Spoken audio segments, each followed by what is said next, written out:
하나님의 말씀은 요한복음 2장입니다. 요한복음 2장 1절부터 11절까지 읽겠습니다. 우리 1절부터 함께 읽습니다.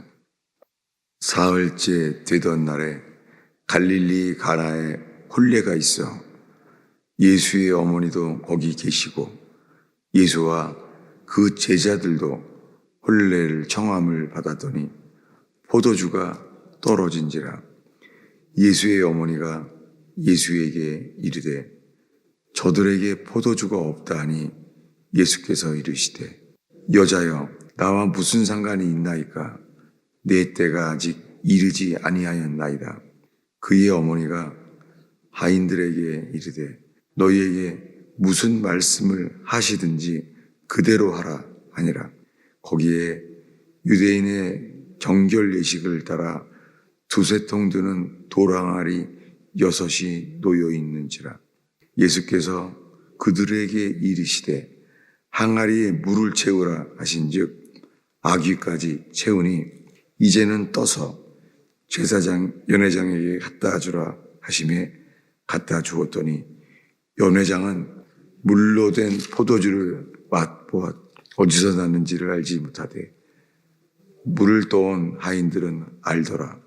연회장이 신랑을 불러 말하되 사람마다 먼저 좋은 포도주를 내고 취한 후에 낮은 것을 내거늘 그대는 지금까지 좋은 포도주를 두었도다 하니라. 예수께서 이 첫 표적을 갈릴리 가나에서 행하여 그의 영광을 나타내시며 제자들이 그를 믿으니라. 아멘. 그동안 시험에 대한 말씀들을 보았습니다. 그리고 시험에 대한 말씀과 함께 여호수아의 요단강을 건너는 자들은 맨발로 모든 권리를 포기하고 맨발로 걷는 자들이 가나안에 들어가게 되는 것을 읽었습니다. 그런데 최근에 이 사흘째 되던 날, 지금 이 말씀 앞에 있습니다. 사흘째 되던 날, 3일째 되던 날 갈릴리 가나에 혼례가 있어 예수의 어머니도 거기 계시고 혼례가 있었습니다. 근데 포도주가 떨어진지라. 인생에 행복해야 될 그런 순간에 포도주가 떨어진 인생. 우리 인생에 포도주가 떨어질 때가 그때가 우리도 경험할 때가 있죠. 포도주가 없는 거죠. 근데 그때 예수의 어머니가 말합니다. 저들에게 포도주가 없다라고 말했다는 거예요. 포도주가 없는데 예수의 어머니는 예수님께 말하는 거예요. 저들에게 포도주가 없다. 그때 말합니다. 여자여 나와 무슨 상관이 있나이까. 차라리 이 말이 공감이 되죠. 그게 나와 무슨 상관이 있습니까? 이 말이 더 공감이 돼요.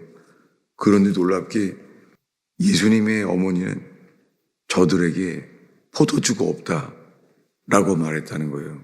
여러분, 우리들의 기도가 그런 게 무슨 상관이 있습니까? 라고 말할 수 있는데 놀랍게 주님이 우리에게는 기도하게 하십니다. 기도하고 주를 의지하게 만듭니다. 우리가 많은 것에요. 우리가 될 것 같은 거는 좀 기도하고 안 될 것 같은 건 기도도 못하고 그럴 수 있습니다. 그런데 점점 살면서 주를 의지하게 돼요. 큰 일도 작은 일도 다 주를 의지하게 돼요. 오늘 우리가 나눈 것은 그들에게 포도주가 없다라고 예수님에게 이 예수님의 어머니가 말하는 거예요. 그들에게 포도주가 없다. 여러분, 우리가 모든 삶 속에서 그들에게 포도주가 없습니다 라고 때마다 일마다 주께 기도하여 주님이 역사하실 수 있는 기회가 있는 저와 여러분 되길 바랍니다. 그랬더니 이렇게 말했대요. 여자여 나와 무슨 상관이 있나이까. 우리가 기도할 때 오히려 스스로 이런 메아리가 들을 수 있어요. 지금 기도하는 게 그게 네가 원해서 기도하는 것이지 그게 무슨 상관이 있겠느냐. 여러분, 그래도 우린 기도합니다. 놀랍게 그 예수님의 어머니 이렇게 말합니다. 5절에 보면 하인들에게 말하는 거예요. 아니, 예수님이 말을 받지 않으니까 예수님의 어머니가 하인들에게 말하는 거예요. 하인들에게 뭐라고 말하냐면 너희에게 무슨 말씀을 하시든지 그대로 하라. 여러분, 우리의 삶 속에 어떻게 기적이 일어날 때가 있습니까? 기적이 일어날 때는 우리가 인생의 주인 되지 아니하고 하인 될 때입니다. 여러분, 우리의 삶의 모든 영역에 행복에 대해서도 자녀에 대해서도 재물에 대해서도 우리가 주인이 아니라 하인 되는 역사가 있는 인생 되기를 축원합니다. 여러분, 우리는 우리 게 아니에요. 다 건강도 우리 게 아니고 재물도 우리 게 아닙니다. 심지어 가정의 자녀도 절대 우리 게 아닙니다. 자녀도 우리의 것이 아니고 모든 것이 우리의 것이 없습니다. 주님은 그런 사람들에게 말씀하십니다. 놀랍게 하인들에게 말합니다. 너희에게 무슨 말씀을 하시든지 그대로 하라. 여러분, 주님이 우리에게요, 주님이 말씀하실 수 있는 사람들은 하인들이에요. 하인들은 상황에 관계없이 그대로 순종할 수 있잖아요. 여러분, 우리가 삶에 하인 되어서 주님이 저와 여러분에게 무엇이든지 그대로 말씀하시면 그대로 행할 수 있는 하인의 삶, 그런 저와 여러분 되기를 축원합니다. 여러분, 정말이에요. 너무나 많은 사람들이요, 평생 예수를 믿는데 자기가 주인이에요. 삶의 모든 영역에 드러나요. 평생 예수님을 믿는다고 하는데 자기가 주인이에요. 평생 예수님의 십자가 공로를 나는 믿는다고 하는데 자기가 주인이에요. 자기가 주인인 삶에는 예수 그리스도의 십자가의 공로가 역사하지 않아요. 주님의 것이 될 때에 주님이 우리를 속량하셔서 자기의 것 삼을 때에 주님이 말합니다. 너는 내 것이다. 그럴 때 그분의 십자가의 공로도 역사합니다. 여러분, 삶 속에서 우리는 삶의 주인의 역사, 주인의 위치에서 주님이 무엇을 말씀하시든지 그대로 행하는 저와 여러분 되기를 축원합니다. 그때 하인들에게 말해요. 7절입니다. 예수께서 그들에게 이르시되, 하인들이죠. 예수님이 하인들에게 말하는 거예요. 항아리에 물을 채우라. 항아리에 물을 채우라고 예수님이 하인들에게 말하니까 아기까지 채우니. 누가요? 지금 누가 아기까지 채웠죠? 하인들이에요. 놀라운 것은요, 예수님이 하신 말씀은 항아리에다 물을 채우라 했어요. 근데 얼만큼 채우라는 말을 안 했잖아요. 근데요, 하인은 그 말을 듣자마자 아기까지 채웠다는 거예요. 가득. 하인이. 이건 예수님이 한 말이 아니에요.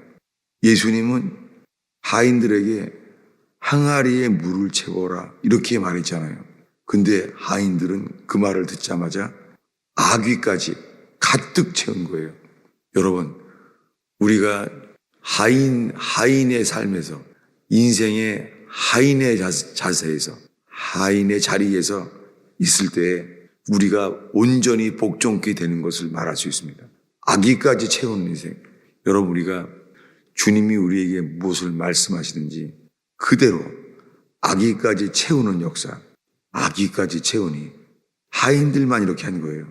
그랬더니 놀랍게요, 이 하인들과 예수님과의 대화가 소통이 되는 거예요.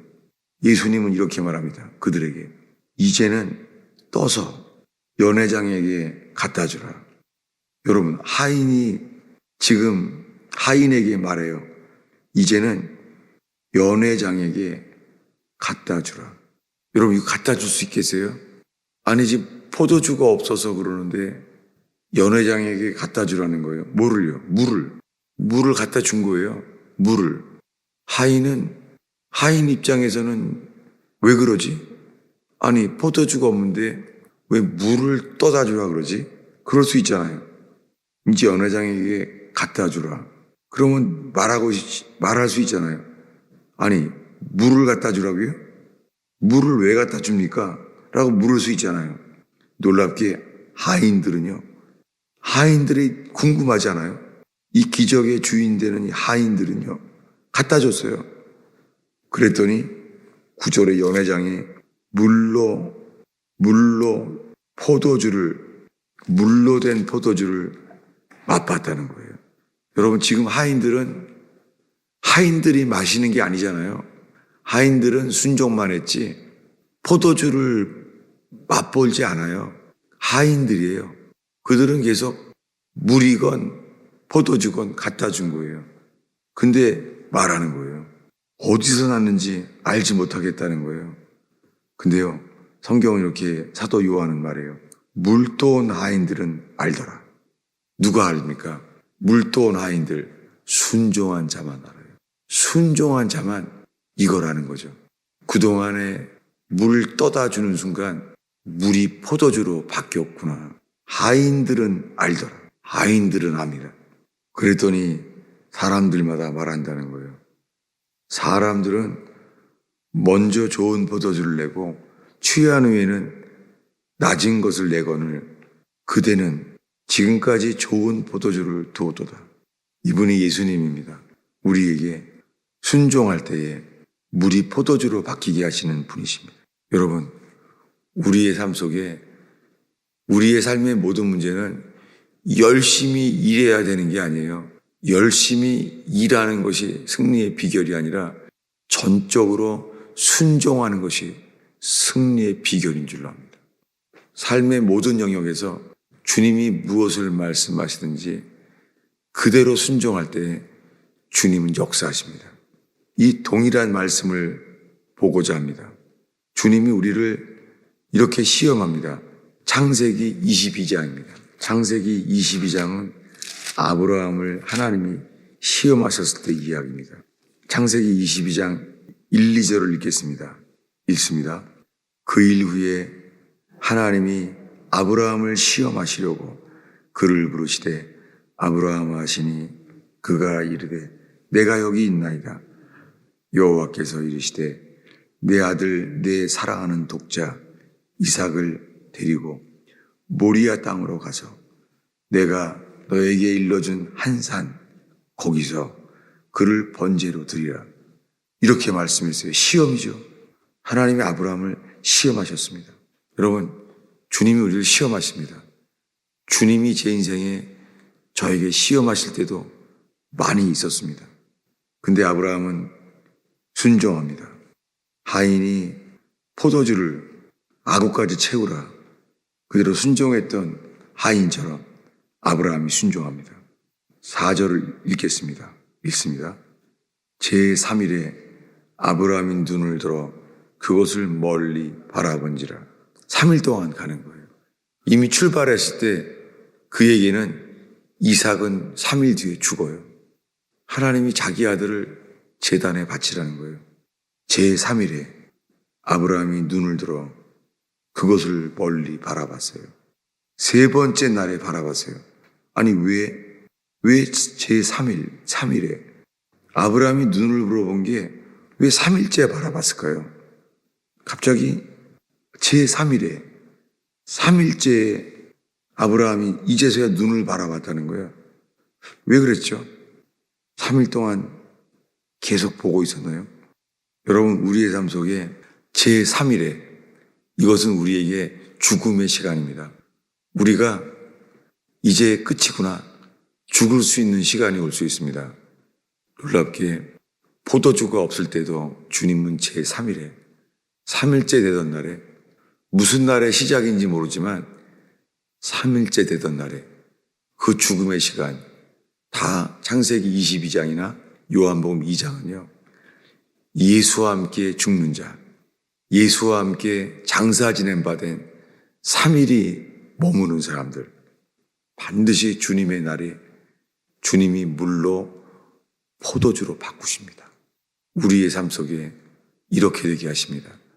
우리가 이 말씀을 읽게 되는 것은 이 3일째 되는 말씀 때문에 우리가 지금 보고 있는 거예요. 우리 마치려고 하는데 한 말씀을 더 복습할까요? 여호수아서입니다. 왜 이걸 찾는지 알 수 있겠죠?